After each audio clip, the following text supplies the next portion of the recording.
I consider myself a connoisseur of bad movies. I've seen movies that were so bad they were unintentionally funny. You are tearing me apart, Lisa! I've seen movies that were so bad they were boring. My name is Ang.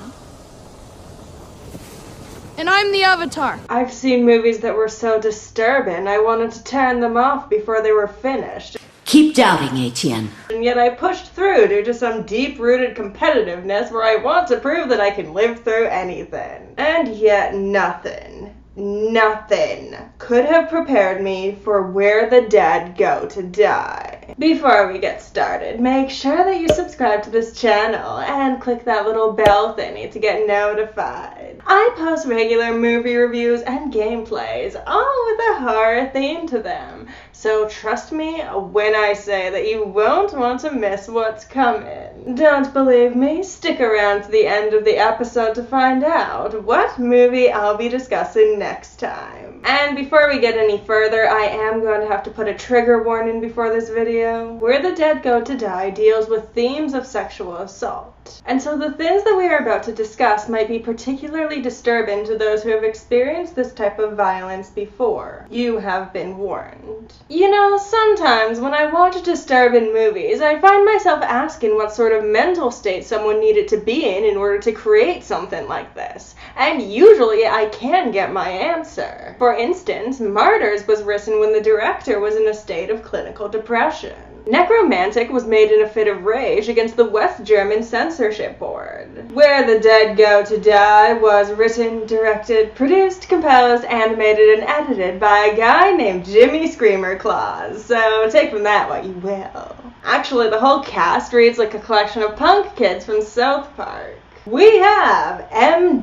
Strange, Violet Riot, Will DeBeast, and Meatsock here. And I can completely understand why nobody wanted their actual names attached to this project. Also, Screamer Claus claims that the movie turned out the way that it did due to his daily use of marijuana, which, you know, is fine. Lots of great movies have been made by people under the influence of marijuana. Just look at Kevin Smith. Marijuana, psilocybin mushroom, and LSD. Oh boy. Now, before we get into what this movie is actually about, let me open this review by stating the obvious. The entire movie is animated, and every single second of it is horrible. Seriously, sometimes people will go to, say, wipe their face, and their arm will disappear inside their head. I'm no expert when it comes to digital animation, but even I know that shouldn't be happening. And outside of the technical aspect, it's just ugly. Seriously, who wants to look at this for an hour and a half? Hey, Screamer Claus, your animation is so ugly that when it went to a beautician, it took 12 hours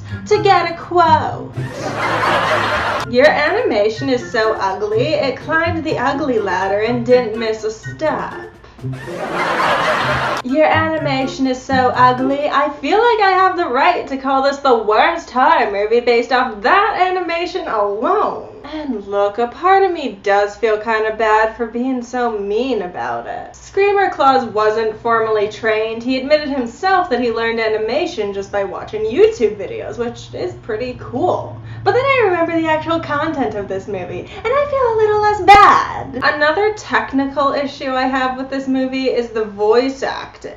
For some reason, someone came up with the idea that everyone should either yell or mumble their lines. And the score isn't even that loud, but half the time it swallows the character's dialogue. Julius, I seen him back when I was little. It makes it even more difficult to figure out what's going on. Which is great, you know, considering the script keeps contradicting itself anyway. The movie will also just veer away from the plot to go into what I can only describe as Marilyn Manson's animated nightmares.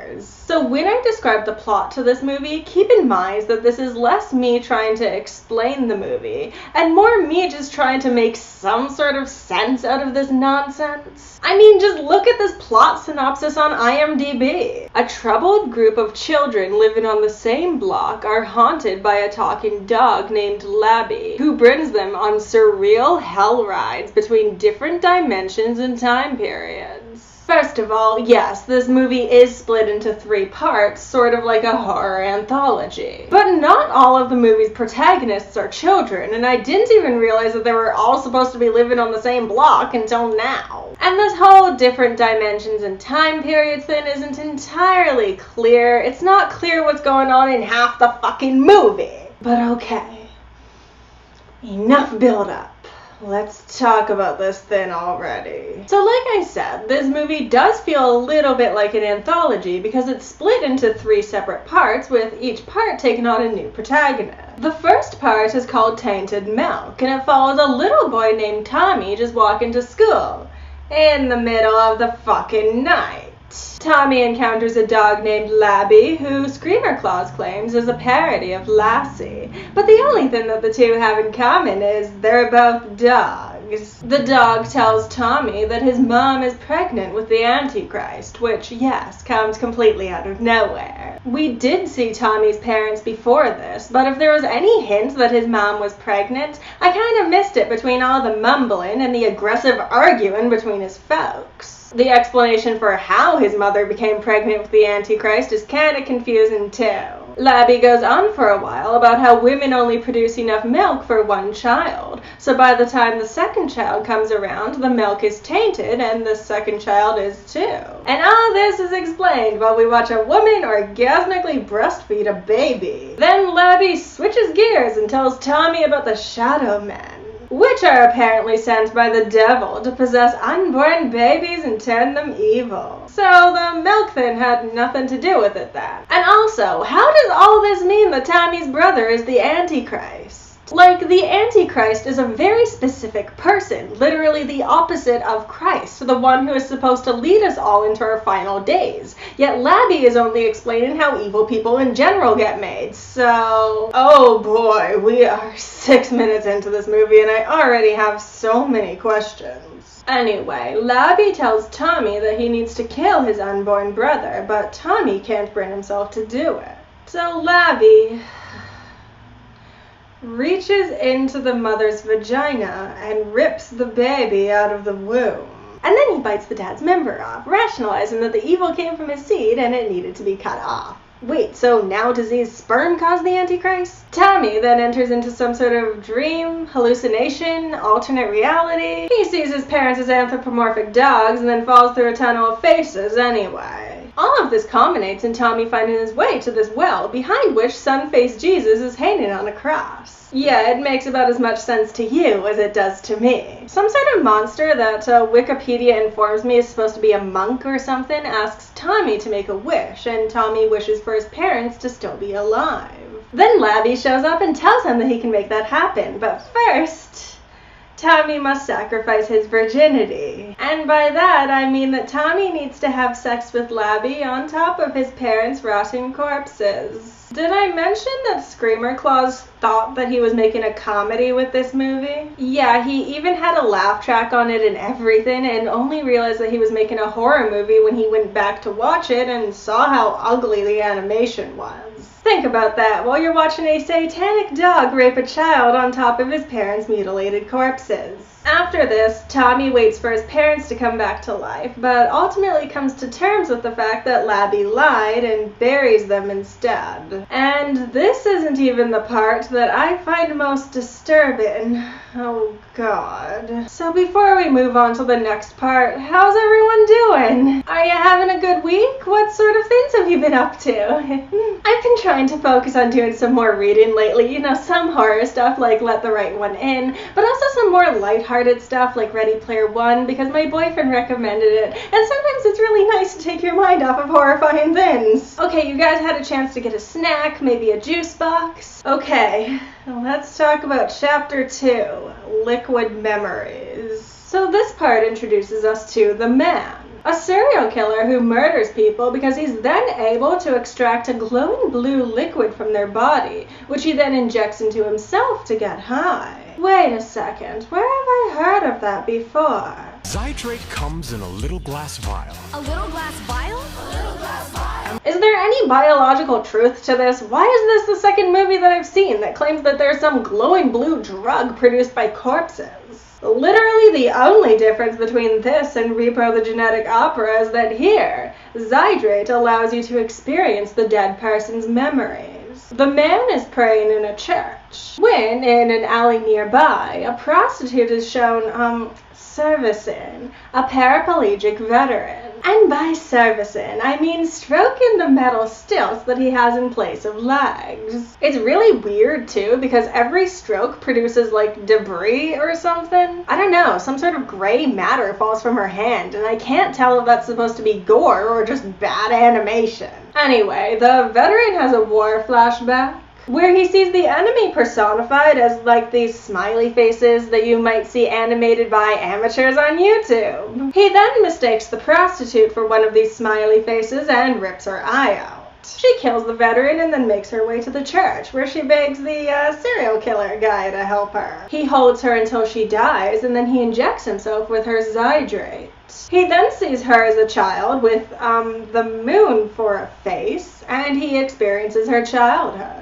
It's weird though, because most of this part is focused not on the little girl, but on her brother, Johnny, who may or may not be the serial killer. I don't know, it's hard to say. Neither the prostitute nor the serial killer seem to recognize each other in church, and sometimes they still speak like they're strangers. But sometimes it seems as though the serial killer is referring to the brother as himself. Literally, I rewatched this part twice, and all it did was confuse me more. Anyway, the prostitute's childhood was very abusive, of course. Her brother killed small animals for fun, and her mother punished him for it by forcing him into, sexual acts. We see the prostitute commenting on all of this as an adult, but the serial killer makes it all better by gifting her with his most cherished childhood memory. How does he do this? I don't know. I literally have no idea what's going on at this point. Then the serial killer shoots himself in the head, so I guess we won't get any explanation about anything. Okay, that one was bad, but at least my biggest takeaway was nonsense and confusion and not just complete depression. My state of revulsion has been pretty constant though. I didn't think that anything would be able to shock me anymore. And then we got this next part. Okay, before we start, here's a picture of my dog. He's a Yorkie Maltese cross. Really good boy, you know, although sometimes he can be kind of yappy when I film. Here's a flower, here's a cute baby. Okay. Now that I've taken a moment to remember that innocent things exist, let's talk about Chapter 3, the mask that the monsters wear. We're introduced to Ralph, a little boy who constantly wears a ski mask to hide the fact that he was born with a conjoined twin on his cheek. His doctor insists that the twin is dead, but his parents refuse to believe it, insisting that Ralph needs to continue caring for his brother because he can't do it himself. And hypocritically also beating Ralph and blaming him for his brother's death. Ralph only has one good thing in his life, Sophia, the only girl at school who won't make fun of him for his ski mask. She's also voiced by a drunk child whose voice has been slowed down in post.